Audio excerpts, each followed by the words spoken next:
प्रतापगढ़ गांव में जगनमोहन नाम का एक आदमी रहता था। वह बहुत ही होशियार और कुशल था, जिस वजह से कई सारे लोग अपनी समस्याओं को लेकर जगमोहन के पास आते थे और वह उनकी समस्याओं का समाधान करता था। एक दिन जगमोहन अपने घर के बाहर बैठा हुआ था। तभी वहां पर गांव का राजू आया और बोला,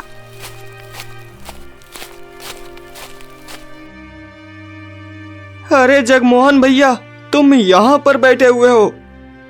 क्यों, क्या हुआ राजू? तुम इतने परेशान क्यों लग रहे हो?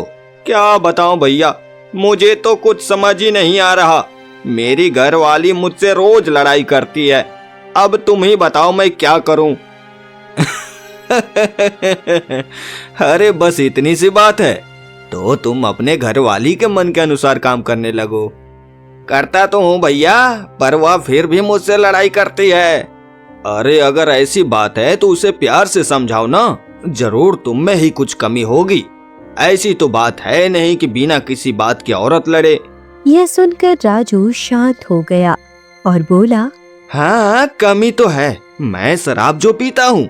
अरे तो शराब पीना बंद कर दो, तुम्हारी पत्नी तुमसे कभी नहीं लड़ेगी और उससे प्यार से बात किया करो। ठीक है भैया, मैं आगे से ध्यान रखूंगा जो आपने मुझे बताया है। यह कहकर राजू वहां से चला गया।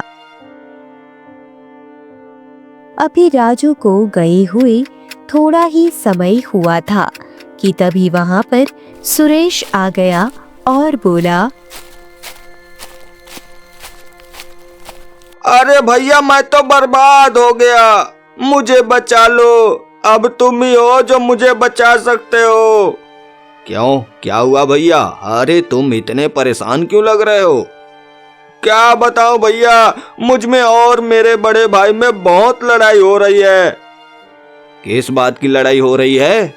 जमीन जायदाद के पीछे, और किस लिए? क्या जमीन के पीछे? पर क्यों? क्या तुम्हारे माँ बाप ने अभी तक बंटवारा नहीं किया? बंटवारा तो कर दिया है, पर मेरे भाई को मेरी जमीन पसंद आ रही है। अरे तो तुम उन्हें अपनी जमीन दे दो। पर भैया मेरी जमीन कीमती है, इस वजह से। इस पर जगमोहन ने सुरेश को समझाया, जिस पर सुरेश की समझ आ गया और वो बोला, अरे भैया यह तो मैंने सोचा ही नहीं। ठीक है भैया, मैं अपनी जमीन अपने भाई को दे दूंगा और उनसे बदले में सारे मकान जमीन ले लूंगा। जिसे सुनकर जगमोहन ने कुछ नहीं कहा। धीरे धीरे समय गुजर रहा था, पर जगमोहन थोड़ा परेशान रहता था क्योंकि उसके मन को शांति नहीं मिल पा रही थी। मैं दूसरों लोगों की तो सारी परेशानियों को दूर कर देता हूँ, पर आखिर अपनी परेशानी को कैसे दूर करूँ?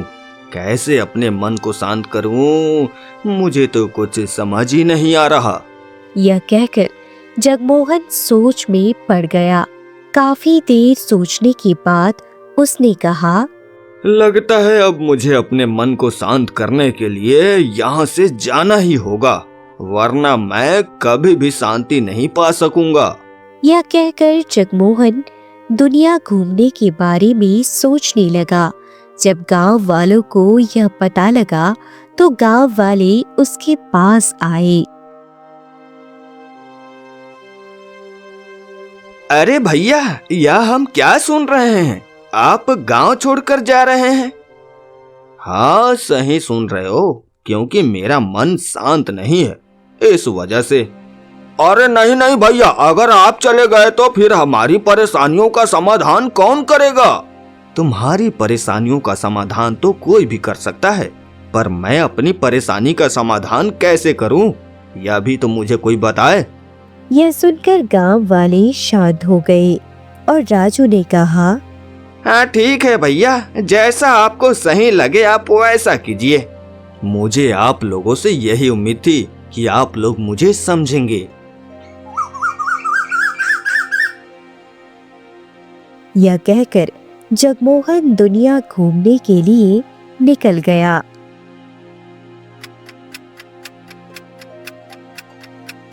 जगमोहन चलता जा रहा था।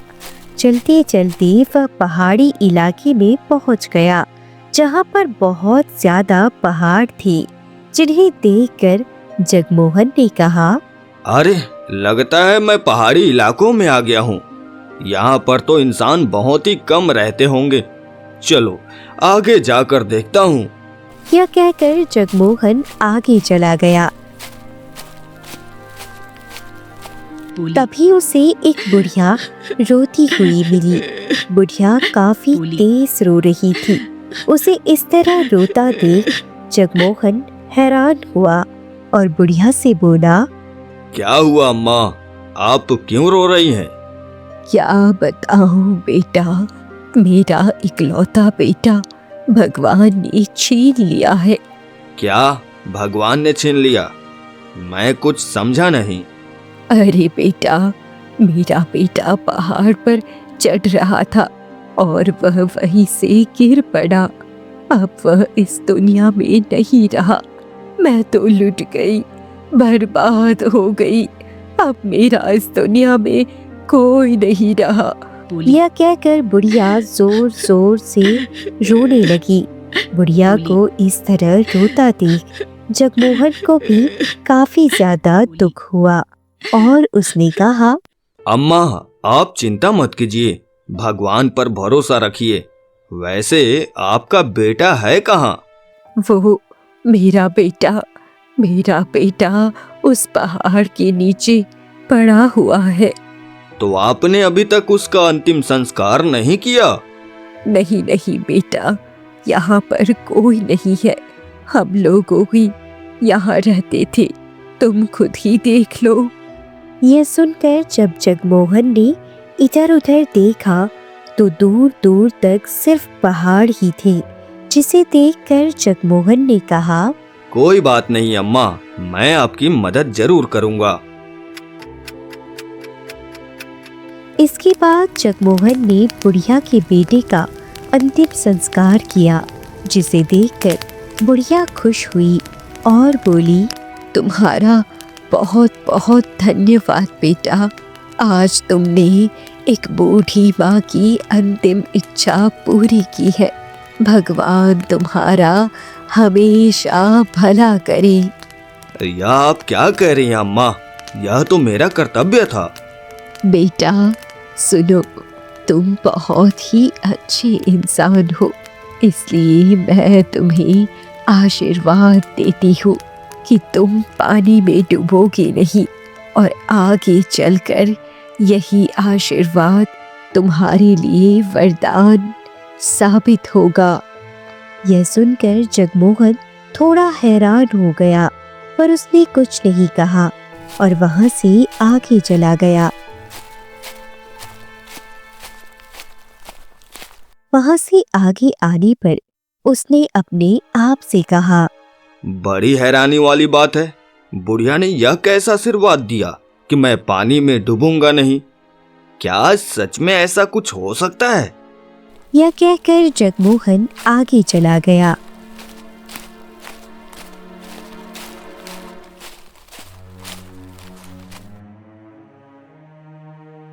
चलते चलते वह बर्फीले इलाकों में जा पहुंचा, जहां पर बहुत ज्यादा ठंड थी, जिसे देखकर जगमोहन भी काफी ज्यादा परेशान हो गया। अरे यहाँ पर तो बहुत ज्यादा ठंड है। अच्छा हुआ मैं सारा इंतजाम करके आया था, क्योंकि दुनिया घूमने निकला हूँ। मुझे पता था मुझे हर तरह का मौसम देखना पड़ेगा। यह कहकर जगमोहन ने मोटे कपड़े पहन लिए और वहां से आगे चला गया।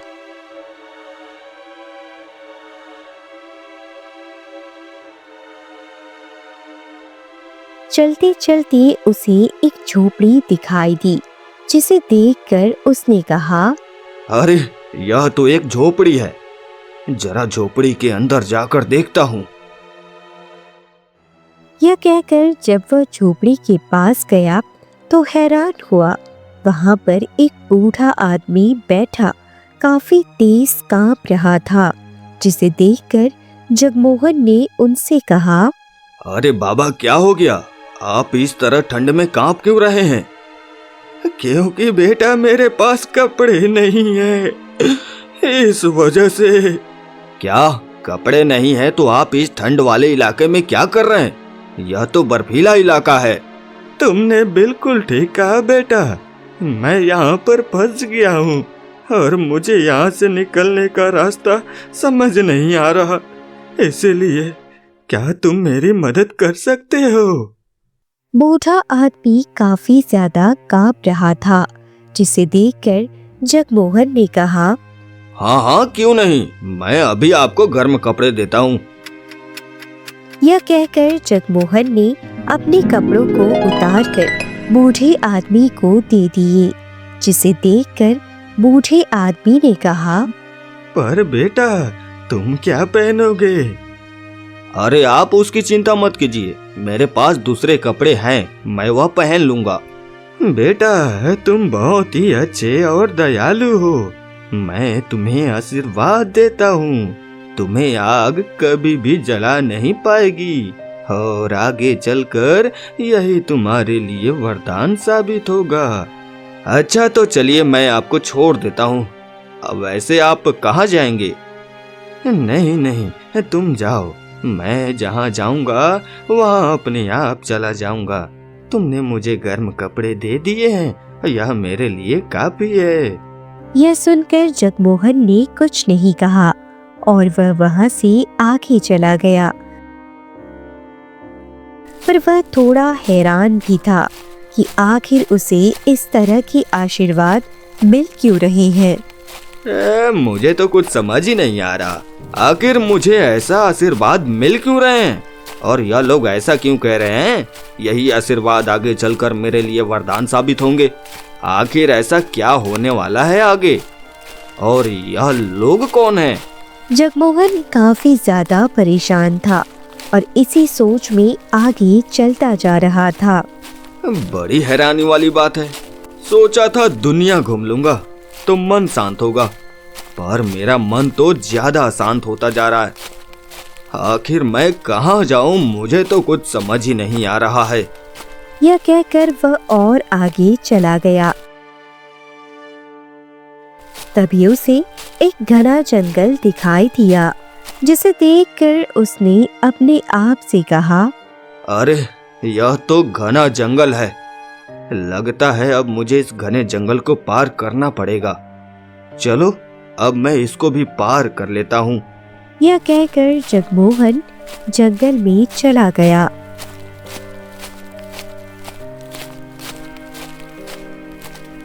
जंगल में आने के बाद जगमोहन काफी ज्यादा थक गया और उसने अपने आप से कहा,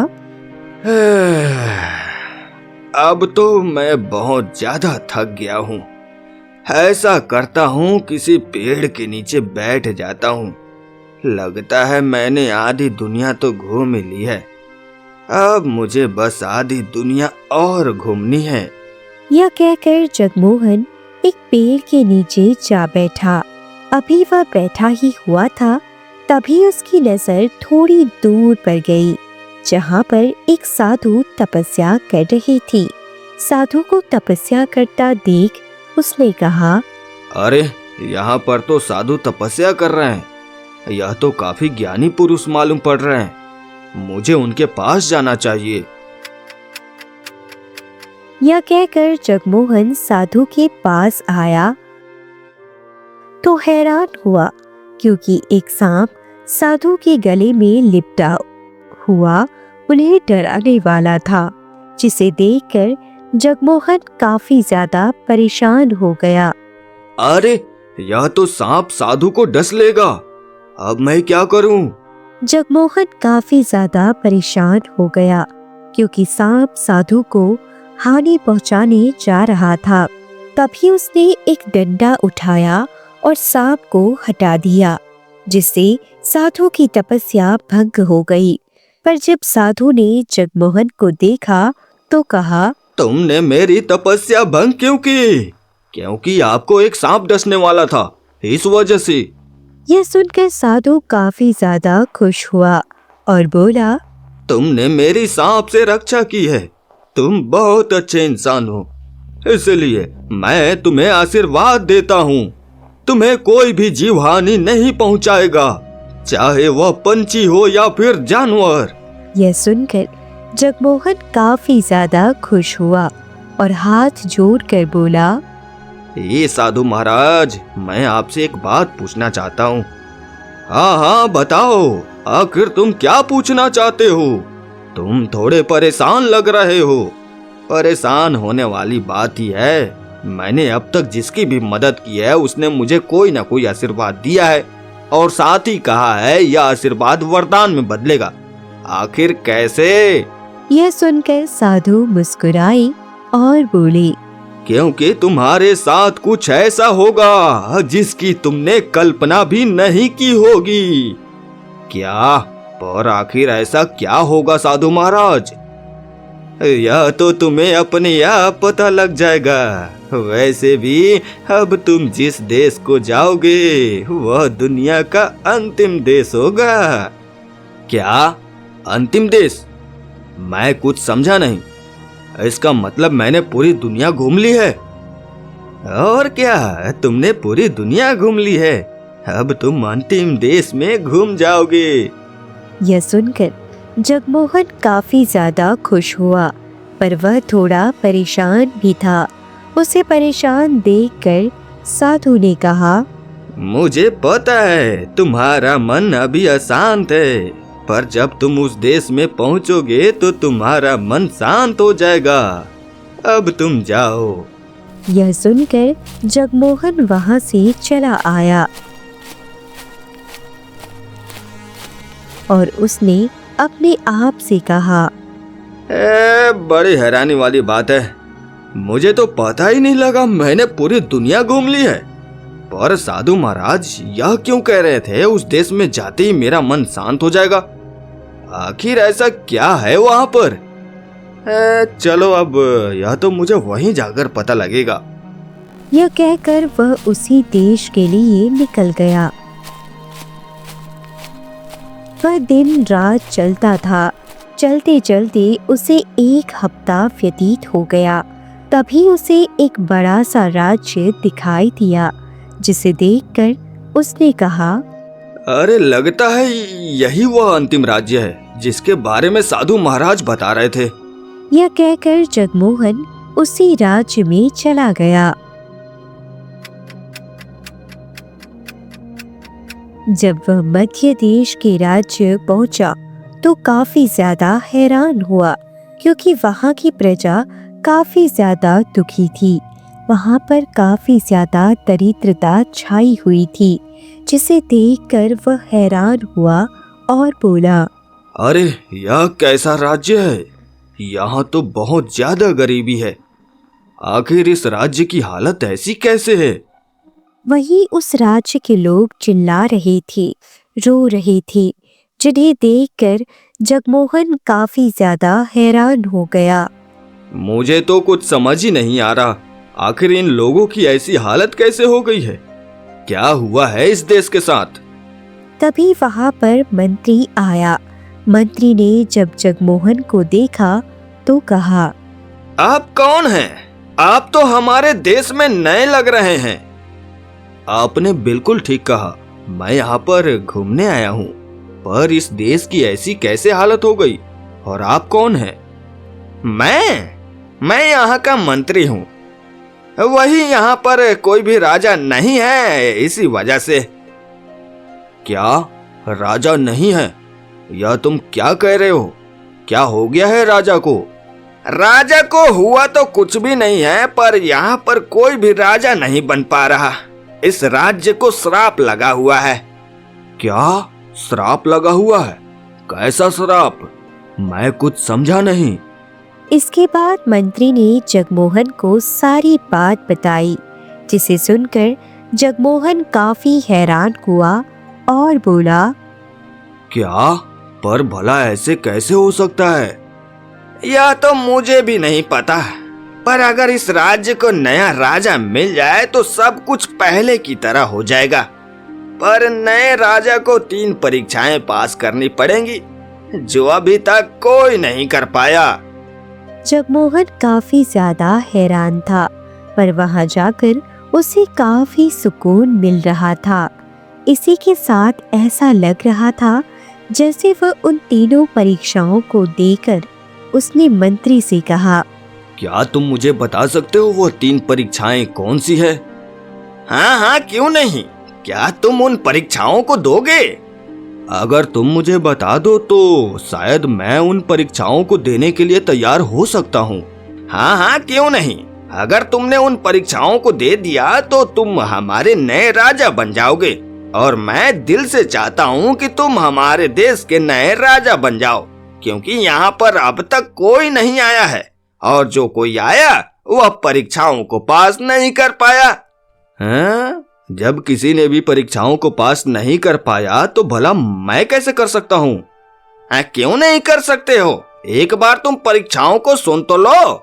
इसके बाद मंत्री ने जगमोहन को परीक्षाओं के बारे में बताया, जिसे सुनकर जगमोहन थोड़ा हैरान हुआ और बोला, तो क्या मुझे यह तीनों परीक्षाएं एक साथ देनी पड़ेंगी?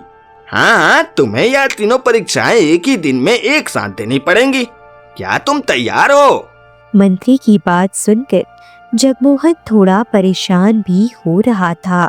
काफी देर सोचने के बाद उसने कहा, ठीक है, मैं परीक्षा देने के लिए तैयार हूँ। यह सुनकर मंत्री काफी ज्यादा खुश हो गया और उसने पूरे राज्य में घोषणा कर दी, सुनो सुनो सुनो राज्य वालों, हमारे देश को नए राजा मिलने वाले हैं। यह सुनकर जगमोहन थोड़ा हैरान हुआ और बोला, पर अभी मैंने परीक्षाओं को पास नहीं किया है, तुमने पहले से ही घोषणा क्यों कर दी? क्योंकि मेरा मन कह रहा है आप ही हमारे नए राजा बनोगे। यह सुनकर जगमोहन ने कुछ नहीं कहा, जिस पर मंत्री ने कहा, आप काफी ज्यादा थक गए हैं, आज आप आराम कीजिए, कल परीक्षाएं शुरू होंगी। चलिए मैं आपको महल ले चलता हूँ। इसके बाद मंत्री जगमोहन को महल ले आया। महल में आने के बाद मंत्री ने राजा का कमरा सजा दिया और जगमोहन से कहा, आप आज से इसी कमरे में रहेंगे, यह है आपका कमरा। जगमोहन ने देखा कमरा काफी शानदार था। इसके बाद उसका धूमधाम से स्वागत किया गया। अगली सुबह जगमोहन उठा तो मंत्री ने उससे कहा, आप तैयार हैं परीक्षा देने के लिए? हाँ हाँ, मैं तैयार हूँ। सबसे पहले मुझे क्या करना पड़ेगा? सबसे पहले आपको पानी पर चलना पड़ेगा। इसके लिए हमें नदी पर जाना है। क्या नदी पर जाना पड़ेगा? हाँ हाँ, मैंने आपको कल बताया तो था। तो फिर चलिए। इसके बाद वह लोग नदी पर आ गए। नदी किनारे आने के बाद मंत्री ने जगमोहन से कहा, आपकी पहली परीक्षा यहीं से शुरू होती है, आपको इस नदी पर चलकर दिखाना होगा। यह सुनकर जगमोहन थोड़ा परेशान हुआ और फिर उसने अपने मन में कहा, हे भगवान, मैं तो आज से पहले कभी भी पानी पर चला नहीं हूँ, क्या करूँ कुछ समझ में नहीं आता। तभी उसे उस बुढ़िया का आशीर्वाद याद आया और उसने कहा, हे भगवान, मेरी मदद करना। उन्होंने कहा था कि पानी कभी भी मुझे डुबोएगा नहीं। देखता हूँ उनकी बातों में कितनी सच्चाई है। यह कहकर जगमोहन नदी में उतर गया तो वह हैरान था, क्योंकि वह नदी पर चल रहा था, जिसे देखकर मंत्री और बाकी सभी लोग काफी ज्यादा हैरान हो गए। और इसके बाद जगमोहन नदी पर चलकर बाहर आ गया, जिसे देखकर मंत्री काफी ज्यादा खुश हुआ और बोला, अरे वाह, यह तो चमत्कार हो गया। आपने यह कैसे किया? मुझे तो यकीन ही नहीं हुआ, आप नदी पर चल रहे थे। हाँ हाँ, मुझे खुद यकीन नहीं हुआ। आपने पहली परीक्षा पार कर दी, अब आपको दूसरी परीक्षा पार करनी पड़ेगी। हाँ हाँ बताओ, अब दूसरी परीक्षा क्या है? अब आपको आग में से गुजरना होगा। अगर आप बच गए तो आप तीसरी परीक्षा के योग्य हो जाएंगे। क्या, आग से? यह सुनकर जगमोहन थोड़ा घबरा गया। उसे अंदर ही अंदर डर लग रहा था। जिस पर मंत्री ने कहा, आपने पहली परीक्षा पूरी कर ली है, घबराइए मत, आप दूसरी भी पूरी कर लेंगे। इसके बाद मंत्री ने वहां पर आग जलाई और कहा, अब आप इस आग के अंदर जाइए। जगमोहन काफी ज्यादा घबरा रहा था और मन ही मन भगवान का नाम ले रहा था। हे भगवान, मेरी रक्षा करना। अरे कहीं ऐसा न हो परीक्षा देने के चक्कर में मैं आपके पास आ जाऊं। भगवान का नाम लेते हुए जगमोहन आग में चला गया तो वह हैरान हुआ, क्योंकि आग उसे जला नहीं रही थी और कुछ ही देर में वह आग से बाहर आ गया, जिसे देखकर तालियां बजने लगी और मंत्री ने खुश होकर कहा, अरे वाह, मुझे तो अपनी आंखों पर यकीन ही नहीं हो रहा है, आपने दूसरी परीक्षा भी पार कर ली। यह सुनकर जगमोहन काफी ज्यादा खुश हुआ और उसे उस बूढ़े आदमी की बात याद आ गई कि उसे आग जला नहीं पाएगी और उसने कहा, अच्छा, इसीलिए उन्होंने कहा था आगे चलकर यह आशीर्वाद मेरे लिए वरदान बन जाएंगे। मुझे नहीं पता था यह विचित्र आशीर्वाद मेरे लिए इस तरह वरदान साबित होंगे। जगमोहन काफी ज्यादा खुश हो रहा था, क्योंकि अब उसे एक और परीक्षा देनी थी, जिससे बाद वह राजा बन जाएगा। जिस पर मंत्री ने कहा, अब आपको आखिरी परीक्षा देनी पड़ेगी, क्या आप तैयार हैं? हाँ हाँ, मैं आखिरी परीक्षा देने के लिए तैयार हूँ।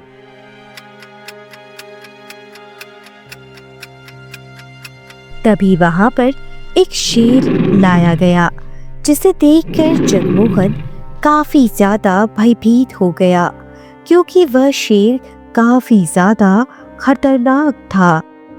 अरे यह शेर तो बहुत ज्यादा खतरनाक है, पर मुझे शेर का क्या करना है? आपको इस शेर को मारना है। क्या, शेर को मारना है? यह तुम क्या कह रहे हो? यह तो बड़ी ही खतरनाक परीक्षा है। हाँ हाँ, हमें पता है, पर यह आखिरी परीक्षा है। अगर आपने शेर को नहीं मारा तो यह आपको मार डालेगा। क्या, मुझे मार डालेगा? अब तो जगमोहन काफी ज्यादा भयभीत हो रहा था। उसे कुछ समझ नहीं आ रहा था। तभी शेर उसकी तरफ भागा, जिसे देखकर जगमोहन ने कहा, हे भगवान, अब तो मैं मरा, अब मैं नहीं बच पाऊंगा। पर तभी कुछ ऐसा हुआ जिसकी किसी ने कल्पना भी नहीं की थी। शेर जगमोहन के सामने जाकर खड़ा हो गया और उसे ऐसे देखने लगा जैसे वह उसका मालिक हो, जिसे देखकर मंत्री भी हैरान हुआ। अरे यह शेर आपको कुछ नहीं कर रहा। अरे क्यों कुछ नहीं कर रहा है? शेर को इस तरह खड़ा देखकर जगमोहन को साधु का आशीर्वाद याद आया और उसने कहा, क्योंकि यह मुझे अपना मालिक समझ रहा है, इस वजह से। क्या, मालिक समझ रहा है? पर यह कैसे हो सकता है?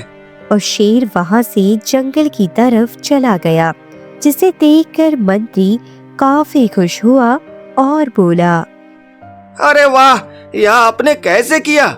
आखिर आप हो कौन? मैं एक साधारण इंसान हूँ। अरे नहीं नहीं नहीं, अगर आप साधारण इंसान होते तो आप कभी भी पानी पर नहीं चल पाते, ना ही आग में इस तरह गुजर पाते। और वही शेर ने भी आपका कुछ नहीं किया। आप जरूर कोई दिव्य इंसान हैं। अरे नहीं नहीं नहीं नहीं, मैं एक साधारण इंसान हूँ। बस मुझे 3 वरदान मिले थे। क्या, 3 वरदान मिले थे? मैं कुछ समझा नहीं। इसके बाद जगमोहन ने मंत्री को सारी बात बताई, जिसे सुनकर मंत्री काफी खुश हुआ और बोला, अच्छा, तो इसका मतलब वही लोग होंगे जिन्होंने इस राज्य को श्राप दिया था। यह तो बहुत अच्छा है कि उन्होंने आपको चुना। इसलिए अब आप महल चलिए, क्योंकि अब आपका राज्य अभिषेक होगा। अब हमें नया राजा मिल गया है। यह सुनकर जगमोहन काफी ज्यादा खुश हो गया।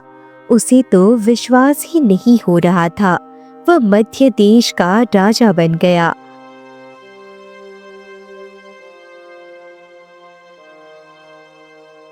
और इसके बाद सभी लोग महल आ गए। महल में आने के बाद जगमोहन का राज्य अभिषेक हुआ, जिससे जगमोहन काफी खुश हुआ, क्योंकि अब वह मध्य देश का नया राजा था। और मंत्री ने जगमोहन से कहा, महाराज की जय हो, अब आप यहाँ के नए राजा हैं। मैं बहुत ज्यादा खुश हूँ। मुझे पहले ही पता लग गया था कि आप ही राजा चुने जाएंगे। अब हमारी प्रजा को कोई परेशानी नहीं होगी। हाँ हाँ, तुम चिंता मत करो। अब मैं प्रजा को कोई भी परेशानी नहीं होने दूंगा, क्योंकि उन्हें नया राजा मिल गया है। यह सुनकर प्रजा व मंत्री काफी ज्यादा खुश हो गए। वहीं जगमोहन भी काफी ज्यादा खुश था और उसने अपने आप से कहा, मुझे नहीं पता था कि मुझे इस तरह राजा बनने का सौभाग्य मिलेगा। मैं बहुत ही ज्यादा खुश हूँ और मेरा मन भी शांत हो गया है। इसलिए साधु कह रहे थे कि यहाँ आकर मुझे शांति मिल जाएगी। यह कहकर जगमोहन काफी ज्यादा खुश हुआ और अब वह आराम से मध्य देश का निर्वाह कर रहा था।